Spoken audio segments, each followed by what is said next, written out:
The Biden administration needs the war to be on during the election to give him the edge, though. And Zelensky doesn't, he keeps making money with the war still on. So is anyone motivated to actually come to peace here?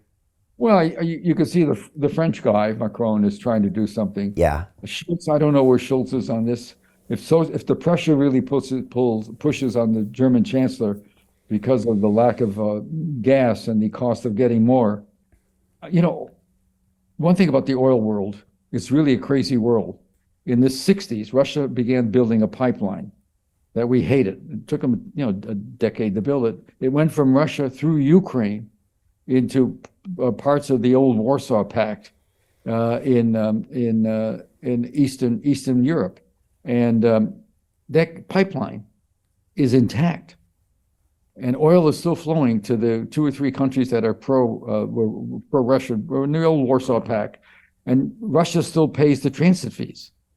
So I'm telling you, oil is a different commodity. Oil and war, just like oil and water, don't mix. You can, so the idea that it turns out I actually asked a lot of questions about this, about Ukraine buying diesel oil from Russia during the war, in the Chechen War, when the Chechen, the radical crazies, Yeah. Chechen was buying its oil from Russia then. Really? To keep going against Russia. This horrible war, buildings were being blown up. So the oil industry is a separate world. They're just they're completely agnostic of anything going on. It's all about this. Right. It's all about the money, which is Just a lot. like the IT business and the computer chip. You mentioned that. It's interesting you're into that, because that's really where we are with Taiwan and China. Taiwan. Here's the other problem. What I'm told is by people in the community is we have a big research. The CIA has a big directorate of intelligence that produces, they're ordered to do so. We have another office called the Office of National Intelligence. They asked the CIA, give us a big study of what would happen, what's going on if China wanted to go into Taiwan. And so they do a study, but nobody wants it. Gets the problem. Nobody in the White House wants to read it. They don't even think the president, people in the community, they don't brief the president like CIA people used to brief him. The guys who did the mission never went near the White House. It was all done through the CIA director. And what was the CIA director's first question? How much should I know? And you know what they told him? Not much, fella. You're a State Department guy. You don't know much about the agencies. Don't ask and we won't tell. Just let us know. We're going to tell you when we're ready, and let us know what he wants us to do. And that's the way you do it. And so it's not as if in the olden days, Obama, remember the pictures of meeting and discussing, we're going to go after bin Laden, those meetings with all the intel. Nothing like that happens here. There's a report put out every day called the PDP, the President's Daily Brief, whatever it is. It's these guys in the CIA stay up to 3 or 4 o'clock in the morning.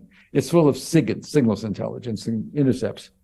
And it's for the President, Secretary of State, Secretary of Defense, Vice President, maybe the Secretary of Treasury. It's a one document only. And the guys I know aren't sure the president reads it. On the other hand, I always tell the story now that he's dead. Colin Powell, when Reagan was alive, Reagan had one great advantage.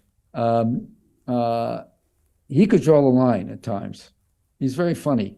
But he didn't like homework.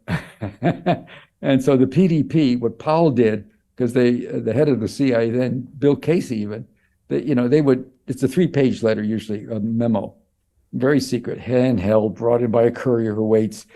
They would put overlines, yellow overlines on the 1 or 2 or 3 things in each report they really think the president's got to read. They weren't sure Reagan was doing it. He was a big Star Wars guy and had a interesting point of view. So what Powell would do is come in the morning and read it to a teleprompter and play the tape for him. So he would listen to it. And I had a friend named Dick Allen, who I liked a lot, who was the first national security advisor. He was a long-line conservative Republican who actually had a big fight with Kissinger. He was on Kissinger's staff.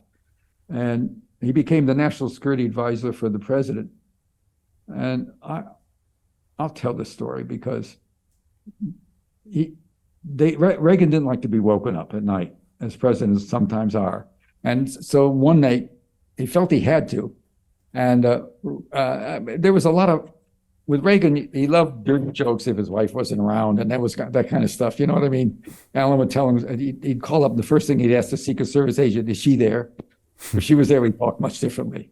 She was there a lot. But anyway, and so the Israelis, 81 or 82, 81, bombed a nuclear facility in Iraq called Osirik. It was a big midnight raid in America. And it was a real shock. They actually took it out. The Israelis are very competent. They had bomber pilots. And so Alan is called because the president should know this. It's 3:00 in the morning. He's debating about it. And he hadn't called him. He'd been National Security Advisor for 6-8 months. He's actually interesting, very interesting guy. And he told me the story later. And so he finally calls him and wakes him up. There's a hotline.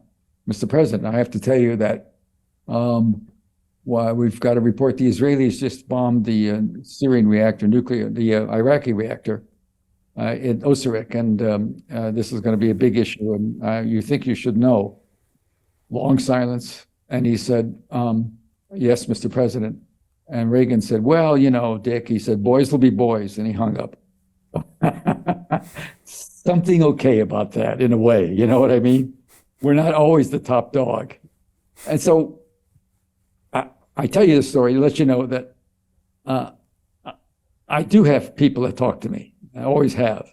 And they're in interesting places.